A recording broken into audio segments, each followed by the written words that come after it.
Mga kabisnes naming minamahal, makikisuyo po kami. Naglalambing po kami sa inyo. Kung maaari po sana ay pakisuportahan natin Taong Gala. Pakisuportahan natin Taong Gala. Analisa Reality Vlog.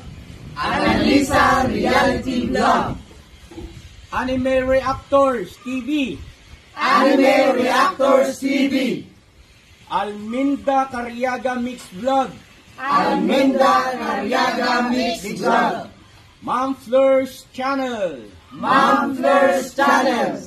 PLC Katangay Vlog. PLC Katangay Vlog. Kalingap Turak. Kalingap Turak. Alright? Alright. Bira! Business baka samantalahin ko itong pagkakataon na to. Kung po pwede po sana, lalambing ako sa inyo. Supportahan niyo po yung Anime Reactors TV. Solid ka business po yan. Tapos ano po kasi siya, bedridden na po mga ka-business. So sa pamamagitan ng pagbablog, awa ng Diyos nga, na-monetize na siya. Nagkakaroon siya ng kaunting revenue. Kaya maliliit lang kasi yung views niya. Baka pwede po suportahan natin si Anime Reactors TV. Yan. Pero bedridden na po siya. Kaya mapapansin nyo yung at least na mukha niya, pinapakita niya. Cartoon character. Suportahan po natin yan, Anime Reactors TV.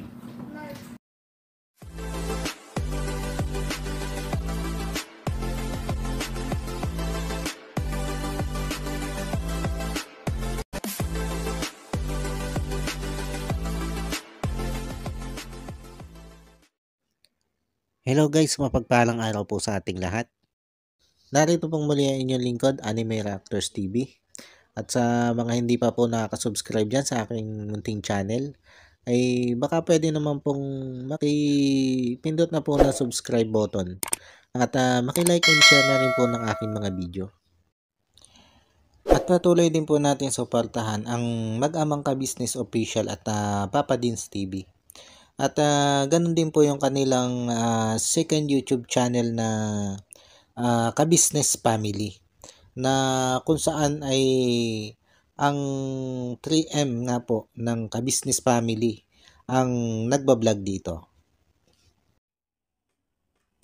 Yun, panibagong araw, panibagong reaction ulit po tayo guys.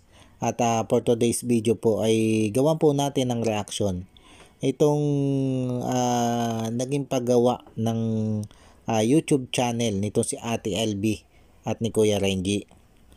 Pero bago po tayo magpatuloy dyan, patungkol dyan sa paggawa ng channel na yan, ay gusto ko lang pong balik tanawan ng kaunti kung paano nga ba napunta itong si Kuya Renji dito sa Ka-Business Family.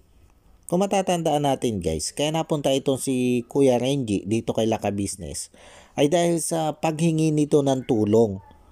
Humingi ito ng tulong dito kay Laka Business na di umano ay gusto niyang muling bumalik sa ibang bansa. Humihingi siya ng tulong kay Laka Business para sa pag-aayos ng papel para makabalik siya sa ibang bansa.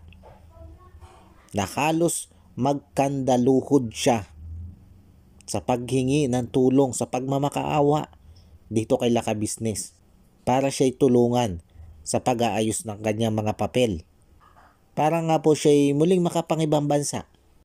At itong si Laka Business naman ay naawa, kaya hindi sila nag-alinlangan o nagdalawang isip na tulungan itong si Kuya Renji nung marinig nila ang kwento nitong si Kuya Renji. Pero ilang araw lang ay ibinukas naman niya kay Laka Business na siya pala ay may dalawang asawa. At doon sa una niyang asawa ay hiwalay na siya. At yun naman kanyang pangalawang asawa ay nandoon sa probinsya sa Mindanao. At sa puntong yun na ibinukas na niya yung patungkol nga dito sa una niyang asawa, ay humingi muli siya ng tulong dito kay Laka Business para makipag-ayos di umano siya sa una niyang asawa. Dahil di umano ay nakita niya yung magandang takbo ng family ka business at ng pamilya ng mga kagwang, ay nainggit siya. At gusto din niya na mabuo na yung una niyang pamilya. Kaya lang, ang gagawin niya ay iiwan naman niya yung pangalawa niyang asawa na nasa probinsya. At ganun din yung kanyang anak doon sa probinsya. At binanggit din dito ni Kuya Renji na nakapag-usap na sila nung pangalawa niyang asawa. At pumayag di umano itong pangalawa niyang asawa, na makipagbalikan siya dito sa una niyang asawa. Kaya naman dito sila ka-business ay muli siyang tinulungan. At ang pangyayari nga pong ito, ang di umano'y panliligaw muli nito si Kuya Renji sa una niyang asawa, ay ginawan pa ng teleserye nila ka-business. At dahil sa teleseryeng ito, ay nakilala ang buong pamilya nitong si Kuya Renji sa social media.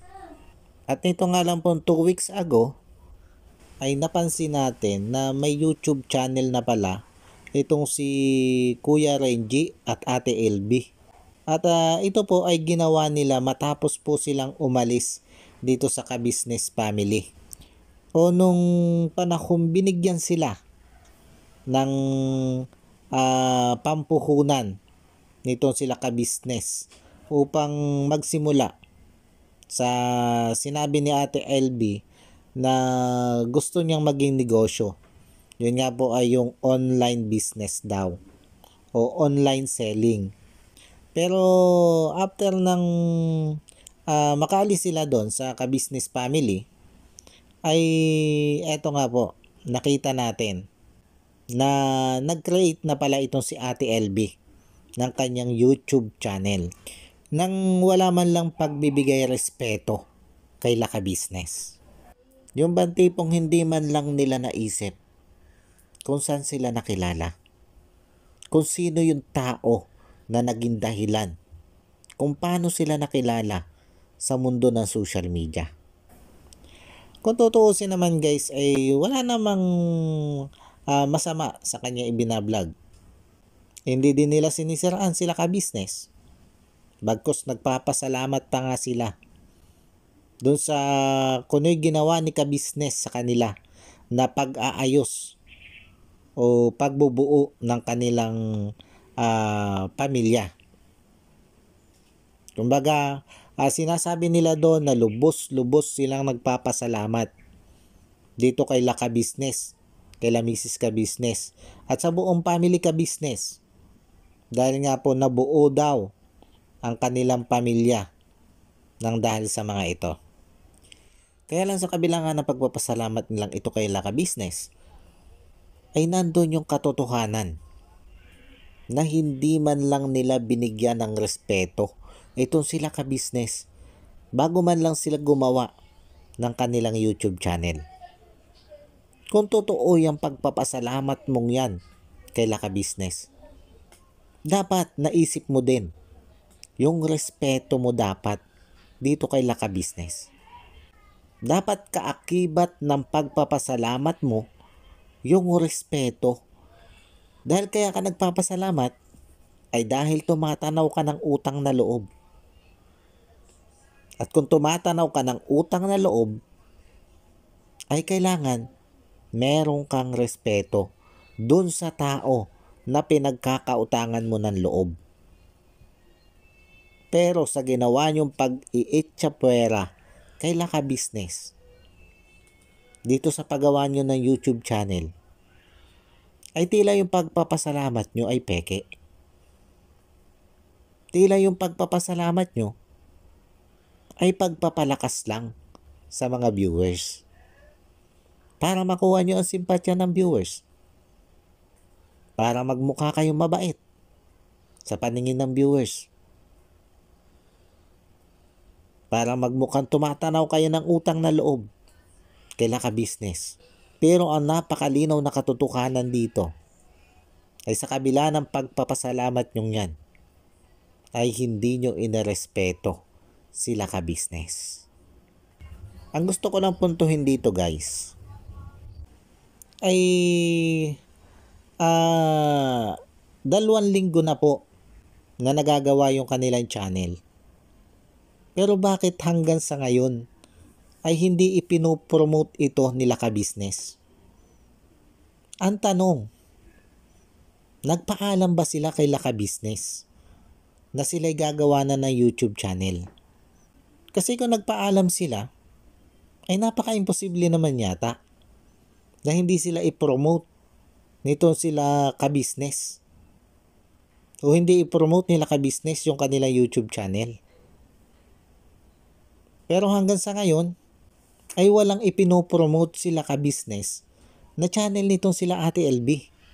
Pero sabi nila doon sa vlog nila Ate LB, ay nakapagpaalam na sila dito kay ka-business. Ngayon, anong klaseng pagpapaalam ang ginawa nila? Ito ba'y formal na nagpaalam? O baka dinaan lang sa messenger o text? Dahil alam nyo guys, sa totoo lang, kung ito'y formal na nagpaalam kay Laka Business, imposible, sabi ko nga, imposibleng hindi ito i-promote nila ka-business. Pero yun nga, hanggang sa ngayon, ay walang channel nila Ate LB o Kuya Renji na ipinopromote itong sila ka-business. At siguradong isa lang ang ibig sabihin nito. Hindi sila formal na nagpaalam kay Laka Business. Ay samantalang ang bahay nila, nung nag-create sila ng channel, ang bahay nila ay walking distance lang kay Laka Business. At sinabi nga nila na time to time ay pupunta sila doon kay Laka Business. Bibisita sila. Ay ano ba man lang yung pumunta doon kahit si Kuya Renji o kahit si Ate LB. At sabihin kay Laka Business na, ate, kuya, ay ako po ay mag-create na ng channel o ng YouTube channel. Baka pwede naman po makipromote ng channel ko. Baka pwede nyo naman po pasuportahan ako. Kung ginawa nila yon, hindi sila papahindian yan sila ka-business. Dahil kung matatandaan natin guys, nung nag-solo vlog challenge na kung saan ay kasali dito o kalakok itong si Kuya Renji, pagkatapos ng solo vlog challenge, ay kinumbinsi na nila ka-business na yung mga kalahok nga sa solo vlog challenge na yan ay gumawa na ng YouTube channel, ng mga sarili-sarili na nilang YouTube channel. Ibig sabihin, may pahintulot na dyan sila ka-business na gumawa kayo ng YouTube channel. Pero dapat, kahit may go signal lang ganun si ka-business, ay hindi mo dapat iaalis yung respeto na magpapaalam ka muna bago mo i-create yung gagawin mong YouTube channel na yan. Na ipaalam kay Laka Business na kayo ay gagawa na ng YouTube channel. Hindi yung tipong nakagawa na kayo, tapos ang gagawin nyo, magme-message lang, magte-text lang. Naku ate, kuya, nakagawa na kami ng YouTube channel. Ay samantalang yung bahay nyo ay walking distance nga lang dito kay Laka Business. Ay ano ba naman yung sumadya kayo doon? At sinabi nyong, kuya, ate, kami po ay gagawa ng YouTube channel. Pa-support naman po. Pa-promote naman po. Hindi naman mahirap gawin yun, di ba guys? Kung ikaw ay isang taong may respeto doon sa pinagmulan mo, kung saan ka nagmula, kung saan ka nakilala, ika nga dapat marunong tayong lumingon sa ating pinanggalingan. Bakit? Hindi naman talaga sila makikilala sa larangan ng social media kung hindi dahil kay Laka Business. Pero yung respeto man lang sana nakapagbigay sila ng tamang respeto kay Laka Business. Bakit ko tinalakay ito guys? Dahil alam ko na tayong mga Pilipino ay may kaugalian na marunong rumispeto.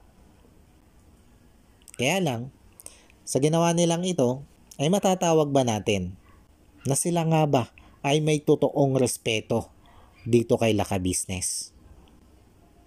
Dahil hanggang sa ngayon, ay tila wala naman silang formal na pagpapaalam dito kay Laka Business. At maaaring nagpaalam nga lang sila sa pamamagitan ng chat or text. Ay sa tingin nyo ba guys, tama yon? Tamang idaan mo lang sa text o chat yung gagawin mong pagpapaalam. Ay samantalang andyan lang sila malapit sa bahay nila ka-business. Anong dahilan? Bakit hindi sila magpaalam ng formal? Di ba? Alam nyo guys, sa totoo lang, noong mga 3 days pa lang ata itong nagagawa, itong channel na ito, isang video pa lang yung upload nila, nag-comment ako dito. Nag-comment ako dyan kay Ate LB. Dahil nag-comment din yan sa channel ko, sa isa kong upload. Kaya nag-comment din ako sa kanya, sa mismong upload video niya. At ang sinabi ko nga doon, ay mas maganda kung magpapaalam sila dito kay Laka Business. Mas maganda kung ipaalam na nila dito kay Laka Business na gumawa na sila ng channel. Pero ang sagot sa akin dito, ang reply nila sa comment kong ito, ay saka na lang daw sila magpapaalam. Pag ang content na daw nila ay pagtulong din o pagcha-charity. Ay papaano? Kung habang panahon na yan maging content lang nila, ay ang pang sariling buhay lang nila. O sige, halimbawa na may balak sila mag-charity, ay kailan pa yun? Kailan ka pa formal na magpapaalam kay Laka Business? Kailan ka pa formal na magbibigay ng respeto dito sa mga taong nagpakilala sa iyo sa larangan ng social media? At ano yung dahilan?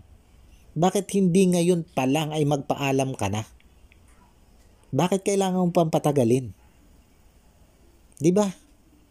Kaya nung sa tingin ko ay wala naman silang balak talagang magbigay respeto dito kay Laka Business, ang ginawa ko, dinilit ko na lang yung aking komento. Dahil parang binaliwala din lang nila yung advice ko na dapat ay magpaalam muna sila o magbigay man lang ng respeto sana dito kay Laka Business. Kung tutuusin guys, wala naman talaga masama. At wala din sa guideline ni YouTube na kailangan mo muna magpaalam sa nagpasikat sa'yo bago ka gumawa ng channel. Kung tutuusin guys, walang ganyang guideline si YouTube. At wala din ganyang patakaran ang kahit sino man. Kaya lang, ang point ko dito guys, ay yung respeto, yung salitang respeto. Bilang isang Pilipino, alam natin yan. Dahil nasa kultura na po natin yan yung salitang respeto. Kaya lang, sa ginawang ito nila Kuya Renji, ay asan? Saan natin makikita yung tinatawag na respeto? Kung tutusin guys, hindi pa naman huli Hindi pa huli ang lahat.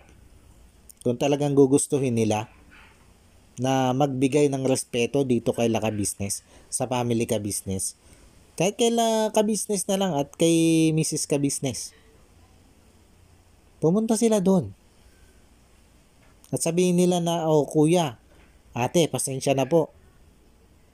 Hindi po kami pagpaalam agad sa inyo na kami gagawa na ng channel. Pasensya na po. Kung hindi na po namin kayo inarespeto, gumawa na lang kaming basta. Kung gagawin nila yon, maunawaan naman yun nila ka-business. Dahil itong sila Mrs. and Mr. ka-business ay kilala naman natin ito sa pagiging maunawain. Pero syempre, nasasaktan din yung mga yan. Pag sa tingin nila, ay hindi sila inirerespeto ng mga taong pinakisamahan nila ng tama. Ng mga taong itinuring na nila na hindi iba sa kanila. Kaya Ate LB, Kuya Renji, kung may natitira pa kayong respeto sa mga sarili nyo, kung may natitira pa kayong respeto para kay Laka Business, sana naman po ay bigyan nyo po ng respeto itong si Laka Business. Ang ganda nga po sana kung yung pagka-comment ko sa inyong yon ay sinunod nyo yung advice ko, okay na po yun. Napakaganda na sanang timing nun. Dahil parang 3 days pa lang yung inyong channel nung panahong yun. Pero wala, anong reply nyo sa akin? Ay saka na lang kayo magpapaalam pag ang content nyo na ay pagtulong. Ay kung tutuusin, dapat nga bago kayo gumawa ng ganyan channel ay nagbigay respeto muna kayo kay Laka Business. Dahil pare-pareho naman nating alam na kung hindi dahil kay Laka Business, hindi din naman kayo makikilala sa mundo ng social media. Ay sana naman po, yun lang naman po yung hinihingi natin Sana naman po, magbigay naman po kayo ng respeto sa mga tao na naging dahilan kung bakit kayo nakilala. At sinasabi nyo nga, ay sa mga taong ito ay may napakalaki kayong utang na loob.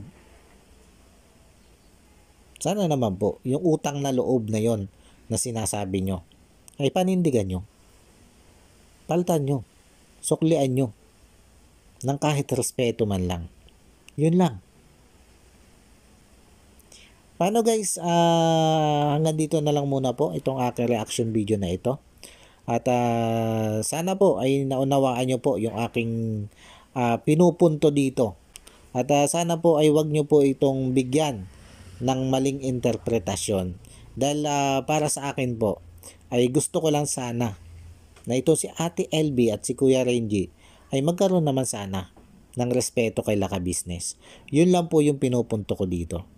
Dahil sabi ko nga po, simula po nung mag-comments ako sa kanila, ilang linggo na rin yun, ay wala, hindi ko nakikita talaga na pumunta man lang sila doon kay Laka Business ng formal at parang magpaalam ng formal doon sa ginawa nilang pag-create ng YouTube channel nila. Yun lang naman po guys. Sana po ay magkaunawaan po tayo dito at sana po ay hindi nyo bigyan ng maling interpretasyon ito. Maraming salamat po sa mga patuloy na sumusuporta at patuloy na nanonood ng aking mga video. At yun po, sa mga hindi pa po nakaka-subscribe dyan, ay baka pwede naman po makipindot na ng subscribe button at makilike and share na rin po ng aking mga video. Maraming salamat po sa inyong lahat. At God bless po. At yun, bago po tayo magtapos, ay gusto ko lang pong muling i-shout out ito si Ma'am Nerissa ng New Jersey.